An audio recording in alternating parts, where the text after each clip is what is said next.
ఆయన ఉండే స్థలములో మనం కూడా కలిసి ఉండాలి అని మరలా ఆయన ఏం చేయబోతున్నాడంటండి, ఆల్రెడీ ఒకసారి వచ్చి మనుషులందరి పాపం కొరకు పాప పరిహారార్థ బలిగా మరణించాడు. ఈ పర్యాయం రెండవ మారు వస్తున్నాడు.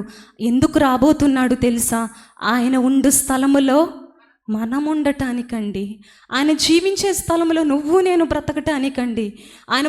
ఆయన ఉంటున్న స్థలంలో నువ్వు నేను యుగ యుగములు సదాకాలం ఆయనతో కలిసి జీవించాలని, నేనుండు స్థలములో మీరును ఉండులాగన మరలా నేను మీ యొద్దకు ఏం చేయుచున్నాను, వచ్చుచున్నాను, మరలా వస్తాను అంటున్నాడు. ఒక పర్యాయం మనందరి కొరకు దేవుడు లోకంలోనికి వచ్చి పాప పరిహారార్థ బలిగా మనందరి కోసము శిలువ మరణాన్ని పొందిన దేవుడు ఈసారి నేను మరలా వస్తున్నాను అంటున్న దేవుడు. నేను తప్పక వస్తాను అంటున్న దేవుడు. ఎందుకు తెలుసా నేను వస్తాను? నేనుండు స్థలంలో మీరు కూడా నాతో పాటు ఉండాలి. ఎంతటి ధన్యత అండి అది! ఎంతటి గొప్ప కార్యం! ఎవరికి ఉంది ఈ భాగ్యం? ఎవరికి దేవుడు ఇచ్చాడండి ఇంతటి భాగ్యాన్ని? ఎవరికి లేదే. ఎవరికి ఇంత ధన్యతను దేవుడు ఇవ్వలేదే.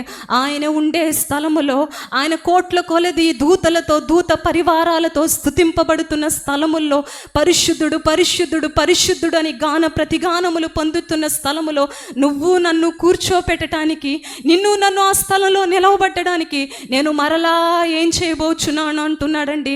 రాబోతున్నాను. హల్లెలూయా హల్లెలూయా అని రాబోతున్నాడండి. అతి పరిశుద్ధమైన స్థలములో, అతి పరిశుద్ధమైన స్థలములో మేహారుడై రాబోతున్నాడండి.